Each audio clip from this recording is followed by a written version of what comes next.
నమస్తే BCN news కి స్వాగతం. నా పేరు నీలిమ. ముందుగా ముఖ్యాంశాలు.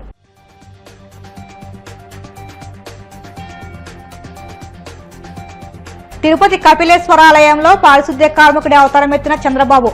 ఆలయ పరిసరాలను స్వయంగా చీపురుతో ఊడ్చి శుభ్రపరిచిన సీఎం.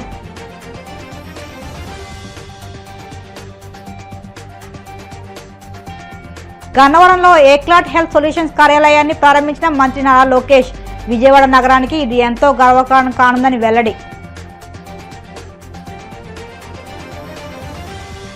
5 ఏళ్ల వైసీపీ పాలనలో అక్రమాలతో 40,000 కోట్ల ప్రజాధనాన్ని లూటీ చేశారు. జగన్ కో మెక్కిన సొమ్మంతా కక్కిస్తామన్న మంత్రి నిమ్మల.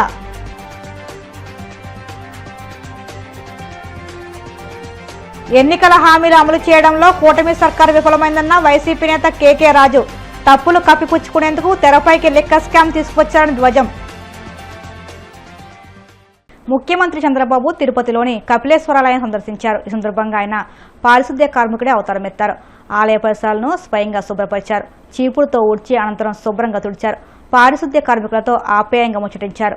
వారితో కలిసి గ్రూప్ ఫోటో కూడా దిగారు. ఈ ఫోటోలను సీఎం కార్యాలయం సోషల్ మీడియాలో పంచుకుంది. ఈ పర్యటన సందర్భంగా శ్రీ కపిలేశ్వరాలయంలో సీఎం చంద్రబాబు ప్రత్యేక పూజలు చేశారు. ఆలయానికి వచ్చిన ఆయనకు అధికారులు, అర్చక స్వాములు సాంప్రదాయబద్ధంగా స్వాగతం పలికారు. పవిత్ర వస్త్రం కప్పి వేదాశీర్వచనం అందించారు.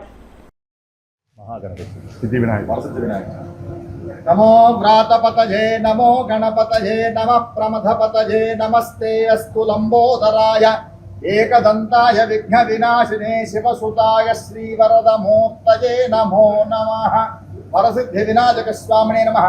ఆనంద కర్పూర నిరాజనం సందర్శయామి రక్షాంధారయామి. ఇక్కడే పనిచేస్తున్నారు? ఇక్కడే సార్, మేము మిరాసి వ్యవస్థ నుంచి పనిచేస్తున్నాం సార్. మిరాసి ఎత్తగా మాస్టర్గా.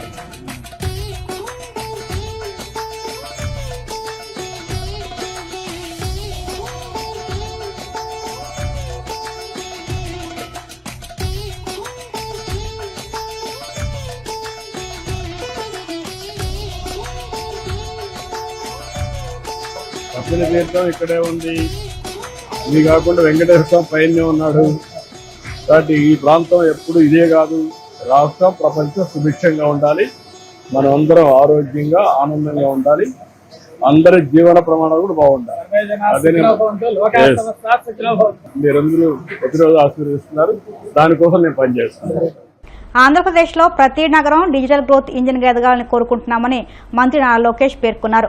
వైద్య సాంకేతికత సేవల రంగంలో ప్రపంచవ్యాప్తంగా పేరుగాంచిన ఏక్లాట్ హెల్త్ సొల్యూషన్స్ సంస్థ విజయవాడ గన్నవరం సమీపం కేసరపల్లిలోని మేధా హైటెక్ సిటీ భవనంలో నూతనంగా ఏర్పాటు చేసిన కార్యాలయాన్ని మంత్రి నారా లోకేష్ రిబ్బన్ కట్ చేసి లాంఛనంగా ప్రారంభించారు. అనంతరం జ్యోతి ప్రజ్వలన చేశారు. ఈ సందర్భంగా ఏర్పాటు చేసిన సభలో మంత్రి మాట్లాడుతూ విజయవాడలో మెడికల్ కోడింగ్ కంపెనీ ఏక్లాట్ హెల్త్ సొల్యూషన్స్ నూతన కార్యాలయాన్ని ప్రారంభించడాన్ని ఎంతో గౌరవంగా భావిస్తున్నాం తెలిపారు. విజయవాడ నగరానికి ఇది ఎంతో గర్వకారణం కానుందని, అంతర్జాతీయ ఐటీ రంగంలో ఏపీ ఎదుగుతున్న తీరుకు ఇది నిదర్శనంగా నిలుస్తుందన్నారు. Inspires me to see Telugupreneurs. The Honorable Chief Minister way back in 1994 spoke about Telugus taking over various sectors, not only in India but across the globe. Today we actually see that.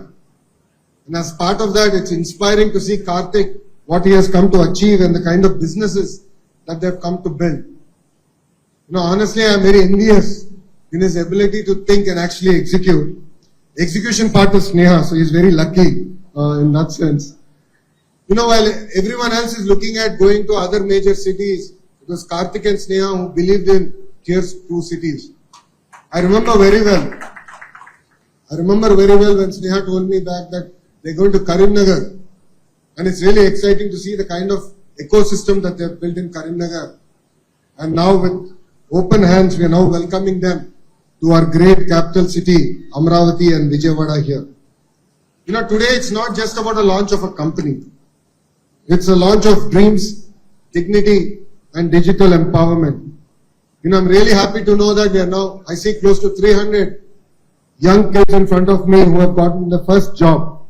And it's really heartening to hear that they're going to scale up to another 1,000 people getting jobs here in Amravati and Vijayawada. That will be possible if all of you are very disciplined. You are the brand ambassadors of Andhra Pradesh. It is important that we work hard. It is important that we have the commitment. It's important to see projects through. If you give a bad experience to them, then they're not going to come back to Vijayawada. So as important as it is for me to welcome companies, as first-time employees, you have to give your full commitment. 5 ఏళ్ల పాలనలో అక్రమాలతో Jagan and co లూటీ చేసిన 40,000 కోట్ల ప్రజాధనాన్ని ఈ ప్రభుత్వం కక్కించకుండా వదిలిపెట్టబోదని మంత్రి నిమ్మల రామనాయుడు అన్నారు. సుపరిపాలన తొలిగడుగు కార్యక్రమంలో పాల్గొనేందుకు అనకాపల్లి జిల్లా చోడవరానికి వచ్చిన ఆయన ఎమ్మెల్యే రాజు కార్యాలయంలో మీడియాతో మాట్లాడారు. ఇసుక ఖనిజాలు వనరుల దోపిడీతో పాటు మద్యం వ్యాపారంలో కోట్లాది రూపాయలు స్వాహా చేసిన జగన్ ఆ తప్పులకు శిక్ష తప్పదన్న భయంతోనే రాజ్యాంగం గురించి మాట్లాడుతున్నారని విమర్శించారు. బనకచర్ల వల్ల తెలంగాణకు ఎలాంటి నష్టం ఉండదని తెలంగాణలోని రాజకీయ నాయకులు, మేధావులు, రైతులు, నీటిపారుదల రంగ నిపుణులు, జర్నలిస్టులు అందరికీ తెలుసున్నారు. అక్కడి రాజకీయ పార్టీల ఆధిపత్య పోరులో భాగంగానే బనకచర్లపై విమర్శలు చేస్తున్నారని తెలిపారు.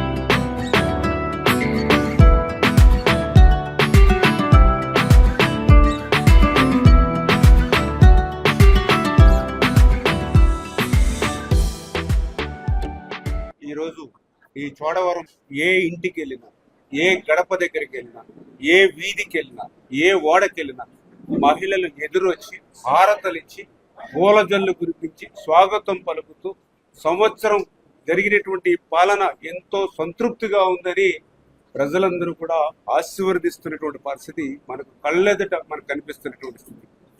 ఈరోజు చంద్రబాబు నాయుడు గారు కూడా మనం అందించేటువంటి సంక్షేమ అభివృద్ధి కార్యక్రమాలు ప్రజలకు ఎట్లా చేరుతున్నాయో తెలియజెప్పడం, అదేవిధంగా ఇంకా ఇంటిలో ఇంకా అందనటువంటి వాళ్ళు కానీ, ఇంకా ఏదైనా సమస్యలు కానీ, కష్టాలు కానీ ఉంటే అవి కూడా తెలుసుకుని ప్రభుత్వం దృష్టికి తీసుకెళ్లి వాటిని కూడా పరిష్కరింప చేయాలనేటువంటి ఆలోచనతో ఒక మంచి ప్రభుత్వంగా, ఒక బాధ్యతాయుతమైనటువంటి ప్రభుత్వంగా తెలుగుదేశం పార్టీ ఈ కార్యక్రమాన్ని తీసుకుంటాం. మరి నిజంగా చాలా సంతోషం. ఎందుకంటే గత 5 సంవత్సరాల పాలన అంతా మీరు చూసారు. కక్షలు, కేసులు, వేధింపులతోటే వాళ్ళ పాలన జరిగినటువంటి పరిస్థితి ప్రపంచంలోనే. మరి మీ అందరూ తెలుసు, మీ అందరికీ కూడా ఒక హిట్లర్, ఒక ముస్సోలిని, ఒక ముషారఫ్, వాళ్ళు సైతం జగన్ పాలన చూసి ఈర్ష్యపడే విధంగా అటువంటి నియంత్రితమైన పాలన చేశాడు 5 సంవత్సరాల్లో. రాజారెడ్డి రాజ్యాంగం అమలైనటువంటి పరిస్థితి 5 సంవత్సరాల్లో మనందరం కూడా చూసాం. మరి అటువంటి వ్యక్తులు కూడా ఈరోజు ప్రజాస్వామ్యం, రాజ్యాంగం గురించి మాట్లాడుతుంటే చాలా ఆశ్చర్యంగా ఉంది. అంటే మీరు విచ్చలవిడిగా 5 సంవత్సరాలు 30-40 వేల కోట్ల రూపాయలు ప్రజల ఆదాయాన్ని లిక్కర్ రూపంలో మీరు దోచేస్తే, ప్రైవేట్ లో ఉన్నటువంటి లిక్కర్ ని గవర్నమెంట్ గా మీరు తీసుకొని డిస్టిలరీని మీరే స్వాధీనం చేసుకుని, ఆ డిస్టిలరీలో తయారు చేసేటువంటి బ్రాందీని మీరే తయారు చేసుకుని, గవర్నమెంట్ పేరు చెప్పి ఆ షాపులు మీ చేతిలో పెట్టుకుని, తయారు మీదే, అమ్మేది మీరే, నాసిరకం అమ్మి, కల్తీ రకం అమ్మి, ప్రతి ఏదైతే బ్రాండ్ ఉందో కమిషన్ ఏదొస్తుందో ఆ కమిషన్ వచ్చే బ్రాండ్ నే మీ షాపుల్లో పెట్టుకుని, ఆ కమిషన్ అన్ని కూడా తాడేపల్లి నుంచి ఇతర దేశాలకు సైతం తరలించుకుపోయినటువంటి మిమ్మల్ని ఈరోజు కేసులు పెడితే, ప్రజాధనాన్ని లూటీ చేస్తే, మరి దాన్ని తప్పించుకోవడానికి ఇవాళ మీరు మరి రాజ్యాంగం గురించి మాట్లాడుతూ ఉంటే, తప్పు చేసినటువంటి వాళ్ళు కూడా శిక్షించకుండా వదిలేటువంటి పరిస్థితి ఈ యొక్క పాలనలో ఉండదు. ఖచ్చితంగా ఆ ప్రజల సొమ్ము కక్కిస్తాం. ఎందుకంటే మీ అందరూ కూడా తెలుసు, శాండ్ ఏమో ఆ రోజు గవర్నమెంట్ చేతిలో ఉండేది. గవర్నమెంట్ చేతిలో ఉన్నటువంటి శాండ్ని ప్రైవేట్ చేతిలో పెట్టాడు. జేపీ వెంచర్స్ అని పెట్టాడు. ఆ ఇష్టానుసారంగా దోసుకున్నారు. ఒక వే బిల్లు 10 ట్రిప్పులు. ఆ జేపీ వెంచర్స్ సమయం అయిపోయింది, అయినా కూడా మళ్ళీ కంటిన్యూ చేసి అలా వాళ్ళ అయిపోయినటువంటి ఒడంబడికి ఏదైతే ఉందో అయిపోయిన తర్వాత కూడా యథేచ్ఛగా ఆ పాత బిల్లులో పెట్టుకుని దోచుకున్నారు. అంటే ప్రైవేట్లో ఉన్నటువంటి లిక్కర్నేమో ప్రభుత్వం చేతిలో తీసుకుని దోపిడీ చేసాం, ప్రభుత్వం చేతిలో ఉన్న ఇసుకనేమో ప్రైవేట్గా చెప్పి అది దోపిడీ చేసుకున్నాం. ఇక గనుల్లో అయితే బెదిరించి ఎవరైనా దారిలోకి రాకపోతే 100 కోట్లు 200 కోట్లు పెనాల్టీ విధించినటువంటి పరిస్థితి. దారిలోకి రాకపోతే ఆ యొక్క గనుల యజమానుల మీద ప్రజలకిచ్చిన హామీల అమల్లో విఫలమైన కూటమి ప్రభుత్వం దాని నుంచి దృష్టి మరల్చేందుకు చేపడుతున్న కక్ష సాధింపుల చర్యలు తారస్థాయికి చేరాయని వైసీపీ విశాఖ జిల్లా అధ్యక్షుడు కేకే రాజు ఆగ్రహం వ్యక్తం చేశారు. విశాఖపట్నం వైసీపీ కార్యాలయంలో ఆయన మీడియాతో మాట్లాడుతూ లిక్కర్ కేసులో తాజా పరిణామాలు ఎల్లో మీడియాలో వస్తున్న కథనాలే దానికి నిదర్శనమన్నారు. లేని మద్యం కేసును సృష్టించి ఏదో రకంగా వైసీపీని జగన్మోహన్ రెడ్డిని ఇరుకున పెట్టి ఆనందపడాలనే ఉద్దేశంతో ఈ కేసుతో సంబంధం లేని అమాయకులను కూడా ఇరికించి ఆ కుటుంబాల ఉసురు పోసుకునే కార్యక్రమం కూటమి ప్రభుత్వం చేస్తుందని మండిపడ్డారు. ఏదో రకంగా వైఎస్ఆర్ కాంగ్రెస్ పార్టీని జగన్మోహన్ రెడ్డి గారిని ఇరుకును పెట్టి ఆనందపడాలనే ఉద్దేశంతో ఈ కేసుకు సంబంధించి జగన్మోహన్ రెడ్డి గారి వెంట ఈ కేసుతో సంబంధం లేని అమాయకులను కూడా ఇరికించి ఆ కుటుంబాల యొక్క ఉసురు పోసుకునే కార్యక్రమాన్ని ఈరోజు కూటమి ప్రభుత్వం చేస్తూ ఉంది. గడిచిన కూటమి ప్రభుత్వం అధికారంలోకి వచ్చిన తర్వాత గడిచిన 13 నెలల కాలంగా ఎన్నికలకు ముందు ఇచ్చిన హామీలను అమలు చేయలేక సంపద సృష్టిస్తామన్న ఆ సంపదను సృష్టించలేక సంక్షేమ పథకాల అమలు విషయంలో ప్రజల దగ్గర నుంచి పెద్ద ఎత్తున వ్యతిరేకత ఎదుర్కొంటున్న తరుణంలో ప్రజాక్షేత్రంలో తెలుగుదేశం నాయకులు పర్యటించే పరిస్థితులు కానీ తిరిగే పరిస్థితులు కానీ లేక కేవలం రాజకీయాల్ని పక్కదోవ పట్టించాలన్న ఉద్దేశంతో అధికారం చేపట్టిన రోజు నుంచి ఈ రోజు వరకు కూడా ప్రతి నెపాన్ని ఈ రాష్ట్రాన్ని అప్పుల కుప్పగా మార్చారు. నాకేం అర్థం కావట్లేదు. ఈ రాష్ట్రంలో నేను మీకు ఏదైనా చేయాలనుకుంటే నాకెవరో కూడా అప్పులు ఇచ్చే పరిస్థితులు లేవు, నన్ను ఎవరూ నమ్మట్లేదు, నేనేదో కింద మీద పడదాం అనుకున్నా సరే ఏదో రకంగా అప్పు చేసన్నా సరే మీకు ఇచ్చిన సంక్షేమ పథకాలు నన్ను ఎవరో నమ్మట్లేదు.